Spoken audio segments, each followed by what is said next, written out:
ये स्टूडेंट्स हमने last video में किया था कंबशन एंड फ्लेम चैप्टर के अंदर क्या किया था, कैंडल की फ्लेम के बारे में बात की थी कि जो फ्लेम है उसके अंदर 3 जोन लाई करती हैं। जो कौन कौन सी हैं?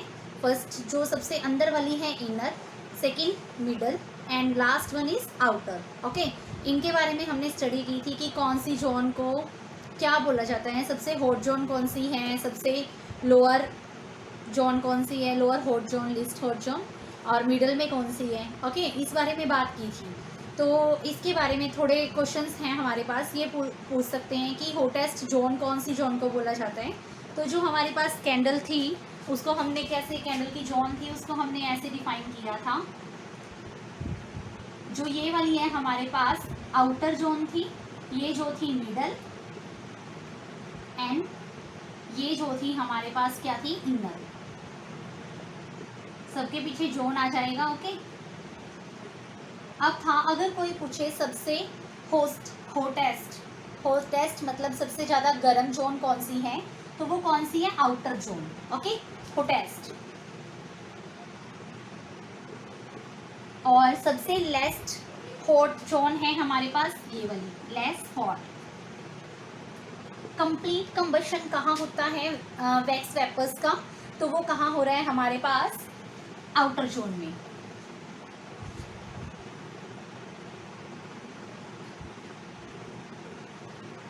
आउटर जोन में इनकम्प्लीट, अनकम्प्लीट,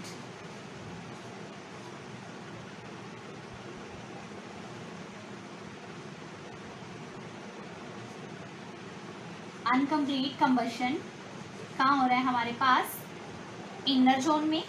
और कंबशन स्टार्ट कहाँ हो रहा है हमारे पास, मिडल जोन में। ओके, ये पॉइंट आपको लर्न रखने हैं। इसके साथ ही एक क्वेश्चन ऐसे आता है हमारे पास कि जो फ्लेम है, फ्लेम का कलर किस चीज़ पे डिपेंड करता है। तो जो फ्लेम कलर है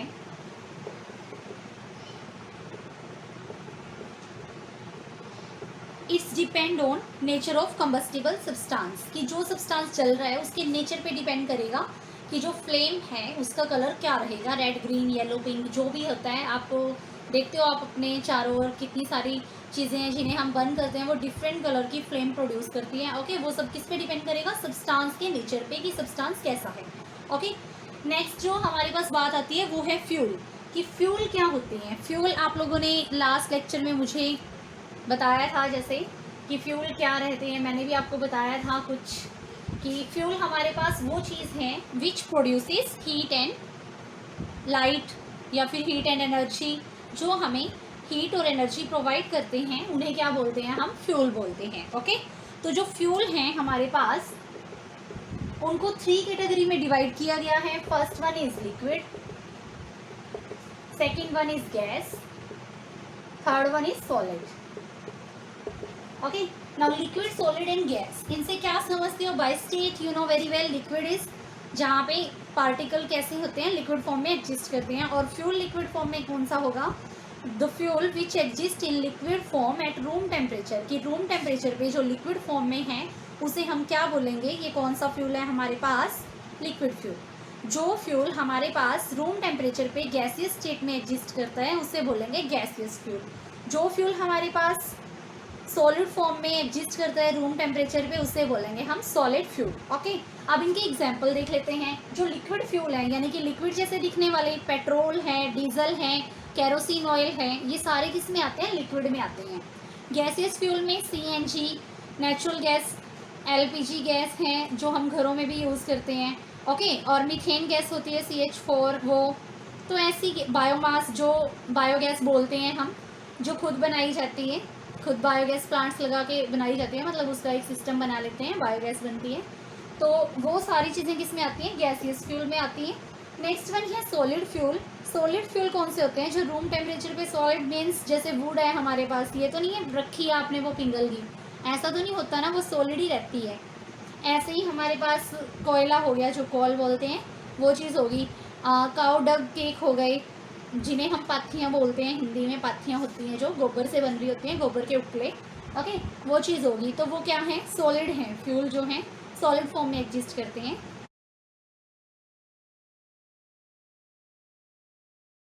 नेक्स्ट हमारे पास बात आती है कैलोरीफिक वैल्यू की। कैलोरीफिक वैल्यू क्या होती है, ये वो वैल्यू है, वो heat released by substance which is produced by unit quantity by complete combustion. कि क्या है, ये वो क्वांटिटी है हीट की जो कोई सब्सटेंस प्रोड्यूस करेगा, कितना सब्सटेंस, एक यूनिट क्वांटिटी प्रोड्यूस करेगी जो, ओके, और कंप्लीट कंबशन होने के बाद, यानी कि जब भी कोई चीज़ है वो कम्प्लीटली जलती है, जितनी एनर्जी उसने दी है उस एनर्जी को बोलेंगे उसकी कैलोरीफिक वैल्यू, ओके। तो अब हमारे पास बहुत सारे ऐसे सब्सटेंसेस हैं जिनकी कैलोरीफिक वैल्यू क्या है, डिफरेंट डिफरेंट हैं। तो हम उन सब्सटेंसेस के बारे में एक टेबल देखते हैं, ओके।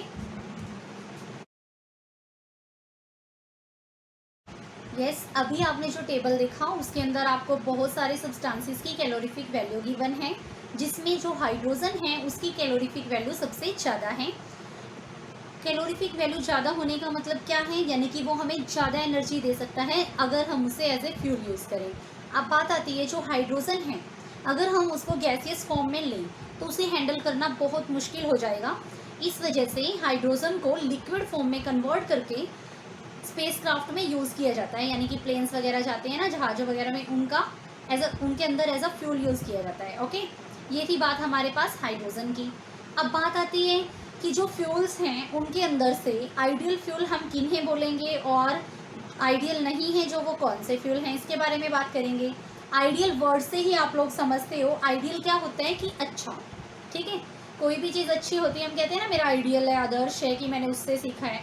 जो चीज़ अच्छी होती है हम उसे फॉलो करते हैं ना। तो ऐसे ही आइडियल वर्ड का मीनिंग यहाँ पे क्या है कि कौन सा फ्यूल आइडियल है, अच्छा है, ओके। तो जो फ्यूल हैं यहाँ पे बहुत सारे फ्यूल्स हैं, आप लोग देख रहे हो, सुन रहे हो, इतने दिन से हम फ्यूल के बारे में बात कर रहे हैं। तो फ्यूल्स को किस तरीके से बोलेंगे कि आइडियल है, उसकी कुछ प्रॉपर्टीज़ होती हैं, उनको ध्यान में रखेंगे। अगर वो प्रॉपर्टीज़ कोई फ्यूल फॉलो कर रहा है मीन्स वो क्या है, अच्छा फ्यूल है, आइडियल फ्यूल है, अदरवाइज आइडियल नहीं है। तो देखिए वो प्रॉपर्टीज़ कौन सी हैं। अगर कोई फ्यूल उन प्रॉपर्टीज़ को फॉलो करता है, यानी कि उसके ऊपर वो प्रॉपर्टी एप्लीकेबल है, मीन्स वो क्या है, आइडियल है। जैसे जो फर्स्ट प्रॉपर्टी हमारे पास आती है वो क्या है, चीप। चीप यानी कि सस्ता होना चाहिए। फ्यूल अगर सस्ता होगा तो हम बोलेंगे वो आइडियल है। सस्ता होने के साथ साथ इजीली अवेलेबल,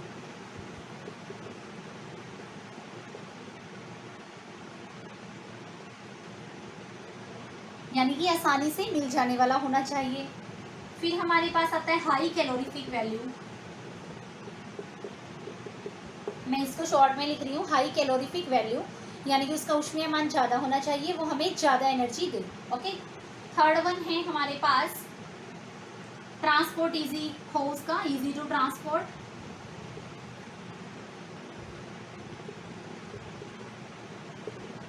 फोर्थ वन है हमारे पास इजी टू स्टोर।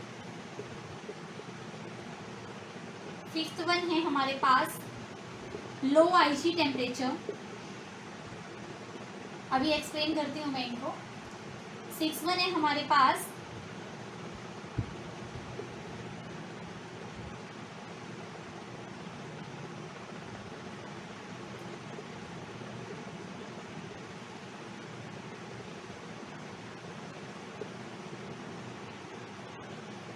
ये कुछ पॉइंट है हमारे पास जिनमें क्या गिवन है आपको कि फर्स्ट वन है चीप हो, इजीली अवेलेबल हो, आसानी से मिल जाए, सस्ता हो। नेक्स्ट है हाई कैलोरीफिक वैल्यू, कि उसकी कैलोरीफिक वैल्यू हाई होनी चाहिए कि हम उसे जलाएं, वो कंप्लीट कंबशन के बाद हमें क्या दे, बहुत ज़्यादा एनर्जी दे, ओके। नेक्स्ट है इजी टू ट्रांसपोर्ट, एक जगह से दूसरी जगह लेके जाना जिसे आसान हो उसे बोलते हैं, हम इसे इजीली ट्रांसपोर्ट कर सकते हैं।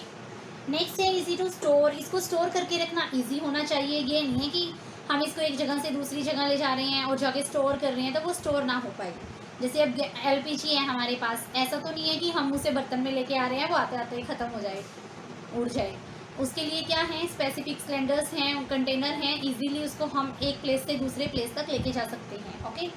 नेक्स्ट है हमारे पास लो इग्निशन टेम्परेचर, की इग्निशन टेम्परेचर लो रहना चाहिए। जैसा आपको पता है इग्निशन टेम्परेचर क्या होता है, जहाँ पे कोई चीज़ बर्न करना स्टार्ट करती है, तो जितना लो इग्निशन टेम्परेचर होगा उतना जल्दी कोई चीज़ जलना स्टार्ट करेगी। नेक्स्ट हमारे पास आता है नो बर्न सो फास्ट और सो स्लो, कि कि ना तो बहुत जल्दी से जल जानी चाहिए कि हमने अभी उसको बंद करना स्टार्ट किया और वो जल के ख़त्म हो गया, ना ऐसा होना चाहिए कि हमने उसको जलाया वो जल ही जा रहा है, ख़त्म ही नहीं हो रहा है, ऐसा भी नहीं होना चाहिए। क्या होना चाहिए, मिड में रहना चाहिए उसका जलने वाला जो उसकी प्रॉपर्टी है कि वो जल रहा है, ऐसा ना हो कि काफ़ी देर तक जलता रहे, या ऐसा ना हो कि एकदम से ही जल के फुस हो जाए, ऐसा भी नहीं होना चाहिए। तो मीडियोकर होना चाहिए। ओके, एक और पॉइंट रह गया है, नो रेसिड्यूज, कि रेसिड्यू प्रोड्यूस करने वाला नहीं होना चाहिए। रेसिड्यूज क्या है, जब कोई चीज़ जल जाती है उसके बाद जो वेस्ट बचता है उसे बोलते हैं उसके रेसिड्यूज। ओके, कि वो रेसिड्यूज नहीं बचने चाहिए, ऐसा फ्यूल होना चाहिए। अब बात आती है ऐसा फ्यूल हमें कहाँ मिलेगा, कैसे मिलेगा। हमें पता है सारे फ्यूल जो हैं कुछ ना कुछ वेस्ट छोड़ते हैं, ठीक है। जो आप देखते हो जैसे लकड़ी हो गई, लकड़ी का क्या कोयला, और जो काउडक केक है, गाय के गोबर के उपले हैं या जो भी भैंस वाले गोबर के हैं, उनका भी क्या है, ऐश बचती है, राख बचती है ना जो, तो सब कुछ ऐसा मिल रहा है। तो अब देखिए इस अच्छे फ्यूल का एग्जांपल जो एलपीजी है उसको फिर भी बढ़िया माना जाता है, बहुत बढ़िया माना जाता है कि हम लोग एलपीजी यूज़ करें। जैसा आपको पता ही है आजकल तो हर एक घर में एलपीजी की सुविधा है ना। ओके, तो वो क्यों यूज़ कर रहे हैं, क्योंकि ना उससे धुआं होता है ना उससे वेस्ट निकलता है, आराम से सर्दी है गर्मी है कहीं भी बैठ के हम उससे खाना बना लेते हैं। ओके, यस, जो सीएनजी का कंसेप्ट आया कि सीएनजी को as a good fuel treat करते हैं, गुड फ्यूल माना जाता है, वो क्यों है, क्योंकि जो सीएनजी है वो कम्प्लीटली बर्न होती है, पूरी तरह से बर्न हो जाती है, ना ही स्मोक प्रोड्यूस करती है और ना ही उसका कोई रेसिड्यू बचता है, यानी कि पीछे वेस्ट नहीं छोड़ती है। इस वजह से सीएनजी को as a ideal fuel treat किया जाता है। ओके, हमारे पास आइडियल फ्यूल हैं, उसके एग्जांपल मैं आप लोगों को बता रही थी कि क्या है, एलपीजी है जो हम घरों में गैस यूज़ करते हैं, उससे ना कोई रेसिड्यू निकलता है और ना ही उससे स्मोक प्रोड्यूस होता है, कि ना हमारी हेल्थ को नुकसान हो रहा है ना ही एनवायरनमेंट को, कि हमें जो रेसिड्यू है उसको डिस्पोज करना है वो कैसे करें, इस चीज़ की टेंशन नहीं रहती अगर हम एलपीजी यूज़ कर रहे हैं। और सीएनजी को अगर व्हीकल्स के अंदर यूज़ करते हैं वो भी स्मोक वगैरह प्रोड्यूस नहीं करती, उसको भी एक क्लीन फ्यूल माना जाता है। आपके पास क्वेश्चन आ सकता है एग्जाम्पल द क्लीन फ्यूल्स, तो सीएनजी का नाम आपने सबसे पहले लेना है कि सीएनजी सबसे अच्छा क्लीन फ्यूल है। ओके, ये चीज़ याद रखनी है आपको। नेक्स्ट जो टॉपिक है हमारे पास, नेक्स्ट बात आती है वो क्या है कि जो हमारे पास फ्यूल्स हैं उनकी वजह से कौन सी प्रॉब्लम्स क्रिएट हो रही हैं हमारे एनवायरनमेंट में, कि हम क्या देखते हैं, क्या नुकसान मिल रहा है उनसे, क्या हम फेस कर रहे हैं अपने आगे आने वाले फ्यूचर में, क्या क्या देखने को मिल रहा है, उसके बारे में बात करते हैं। तो देखिए जो फ्यूल्स हैं जब वो जलते हैं, मैंने अभी आपको बताया लास्ट कि जो ये क्या करते हैं, प्रोड्यूस कर देते हैं रेसिड्यूज, स्मोक, जिसकी वजह से हमें हेल्थ की प्रॉब्लम हो सकती है। हमारा रेस्पिरेशन सिस्टम ठीक नहीं रहेगा अगर ऐसे ही स्मोक हमारे अंदर जाएगा, ठीक है, पोल्यूशन होगा तो हमें नुकसान पहुंचता है। ओके, ये प्रॉब्लम फेस करने में आ रही हैं।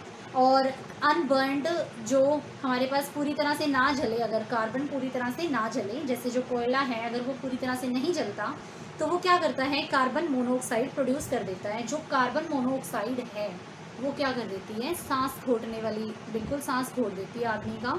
मान लीजिए कहीं रूम में हो, कोई कार्बन मोनोऑक्साइड वहाँ पे छोड़ दी, तो अगर वो कार्बन डाइऑक्साइड हमारे अंदर चली गई, यानी कि हमें उसने क्या किया, हमारे ब्रीथिंग को स्टॉप कर दिया, रोक दिया है ब्रीथिंग को, बिल्कुल हमें सांस लेने में दिक्कत होने लगेगी, दम घुटने लगेगा और उसकी वजह से डेथ भी हो सकती है। ओके, कार्बन मोनोऑक्साइड की बात है ये, और ये कब प्रोड्यूस होती है, जब अनबर्न कार्बन, यानी कि कार्बन की कोई फॉर्म अनबर्न रहे, पूरी तरह से ना जले, ठीक है, नहीं जलती है, मतलब ये लगा लीजिए जला तो हम उसको रहे हैं लेकिन वो पूरा नहीं जली।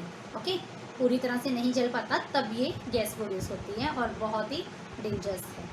नेक्स्ट हमारे पास बात आती है जो कोयला है, सॉरी जो पेट्रोल है, डीजल है, जब ये जलते हैं ये भी पॉइजन वाली गैसेस रिलीज करते हैं जो हमारी हेल्थ के लिए नुकसान पहुंचा ही रही हैं हमें। ओके, उसके बाद बात आती है कुछ ऐसे सब्सटेंसेस हैं जब वो जलते हैं वो कार्बन डाइऑक्साइड CO2 प्रोड्यूस करते हैं। जो CO2 है ये भी क्या करती है, बहुत नुकसान पहुंचाती है, जो हमारा एनवायरनमेंट है उसको गर्म कर देती है। अगर एनवायरनमेंट गर्म हो जाएगा, मान लीजिए CO2 क्या हो रही है, अगर इंक्रीज़ हो रही है एनवायरनमेंट में, तो हमारा एनवायरनमेंट गर्म हो रहा है और जिसकी वजह से क्या हो रही है, जो ग्लेशियर हैं, बर्फ़ हैं, वो पिघल रही हैं, ग्लेशियर पिघल रहे हैं तो बाढ़ आने का खतरा हो जाता है। ओके, CO2 के रेज होने से क्या हो रहा है, ग्लेशियर पिघल रही हैं, बाढ़ आने का खतरा हो रहा है। ओके, ये प्रॉब्लम्स क्रिएट हो जाती हैं कि पूरा एनवायरनमेंट हॉट हो गया, बहुत ज़्यादा गर्मी हो गई है। अब ये बोलोगे तो ये हम इन चीज़ों को जलाना बंद कर दें, या फिर अगर कार्बन डाइऑक्साइड तो होनी नहीं चाहिए, आप बोलोगे कार्बन डाइऑक्साइड तो बहुत गंदी गैस है, फिर इसका मतलब अगर वो इतना नुकसान कर रही है, इतना खतरा हो सकता है। पर ऐसा भी नहीं है। जैसा आपको पता है, रेस्पिरेशन सिस्टम जो हमारा है और जो प्लांट्स का है, हम क्या करते हैं, oxygen in, carbon dioxide out. और प्लांट्स क्या करते हैं, कार्बन डाइऑक्साइड को इन करते हैं और ऑक्सीजन को आउट करते हैं। तो ये चीज़ तो कंपलसरी है, होना तो ज़रूरी है, लेकिन उसको एक फिक्स अमाउंट में होना ही ज़रूरी है।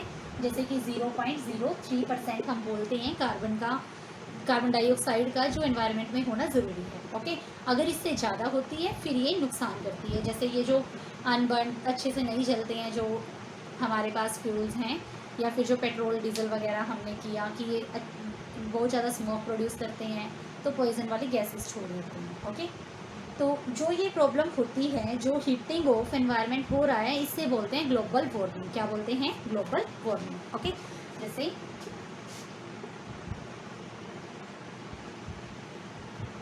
ग्लोबल वार्मिंग मतलब क्या है, हमारा ग्लोबल जो है ये पूरा गर्म हो रहा है, हीट हो रहा है। ओके, नेक्स्ट हमारे पास बात आती है कि कुछ चीज़ें ऐसी हैं जो जल के sulphur dioxide, nitrogen dioxide, nitrogen और सल्फर के ऑक्साइड प्रोड्यूस कर देती हैं। नाइट्रोजन का ऑक्साइड हो जाएगा या फिर सल्फर के ऑक्साइड, तो ये चीज़ें प्रोड्यूस कर देती हैं जब वो जलती हैं, जिसकी वजह से क्या होता है, जब रेन होती है ना, ये रेन वाटर के अंदर अगर मिक्स होके आ जाएं तो ये एसिड रेन बना देते हैं। ओके, क्या बना देते हैं, एसिड रेन, यानी कि rain plus sulphur dioxide, nitrogen dioxide, ये क्या बना देते हैं, एसिड रेन बना देते हैं। एसिड रेन क्या करती है, बहुत हार्मफुल है हमारी क्रॉप्स के लिए, फसलों के लिए। और आपने सुना होगा ताजमहल है, उसकी चमक कम होती जा रही है ड्यू टू एसिड रेन, कि एसिड रेन उसके ऊपर जब डलती है तो उसके जो भी उसके ऊपर शाइन थी, चमक थी, वो क्या हो रही है, कम होती जा रही है एसिड रेन की वजह से। तो वो एसिड रेन उसकी वजह है। तो देखिए इन्होंने एनवायरनमेंट के अंदर कितना नुकसान किया है। कुछ फ्यूल्स ऐसे हैं जिनकी वजह से स्मोक प्रोड्यूस हो रहा है, रेसिड्यू प्रोड्यूस हो रहे हैं, या कुछ ऐसी चीज़ें बन रही हैं जो हमारे एनवायरनमेंट को नुकसान पहुँचा रही हैं। एक और कंसेप्ट है हमारे पास कि हम जो लकड़ी यूज़ करते हैं जलाने के लिए, लकड़ी क्या है, एज अ फ्यूल हम बहुत, आपको पता ही है, बहुत जगह यूज़ करते ही हैं। तो जो लकड़ी को लेके आते हैं, कहाँ से लेके आते हैं, जंगलों से लेके आते हैं, फॉरेस्ट में बहुत सारी लकड़ियाँ हैं। तो अगर हम वहाँ से कंटिन्यू लकड़ियाँ लेके आते रहे तो वहाँ पे क्या हो जाएगा, कम ट्रीज़ रह जाएंगे। अगर ट्रीज़ कम रह गई, उस चीज़ को बोलते हैं, या फिर ट्री काट रहे हैं जो हम, डिफोरेस्टेशन। डिफोरेस्टेशन क्या है, वहाँ से हमने पौधों को उखाड़ दिया है, नुकसान कर दिया है पौधों का, जिस वजह से रेनफॉल का जो सिस्टम है ना वो बिगड़ जाता है। कि जो बारिश आती है ना, मान लीजिए बारिश हो रही है, कभी तो बहुत ज़्यादा बारिश हो जाएगी, कभी तो बहुत कम, क्योंकि आपको पता है जो पौधे हैं वो क्या करते हैं, बारिश को बुलाते हैं। सुनते हो ना आप लोग, पोइम्स में छोटी क्लासेस से सुनते आ रहे हो कि जो प्लांट्स हैं वो रेनफॉल का कारण है, उनकी वजह से ही रेन अच्छी होती है। लेकिन अगर हम प्लांट्स को ख़त्म करते गए तो क्या होगा, बारिश के आने के चांसेस ज़्यादा हो सकते हैं या फिर कम हो सकते हैं। या तो बाढ़ आ जाएगी बिल्कुल ही बारिश तेज आके, या फिर सूखा पड़ जाएगा। ओके, तो डिफोरेस्टेशन भी इसका ही कारण है, इसकी वजह से एक कारण बन रहा है।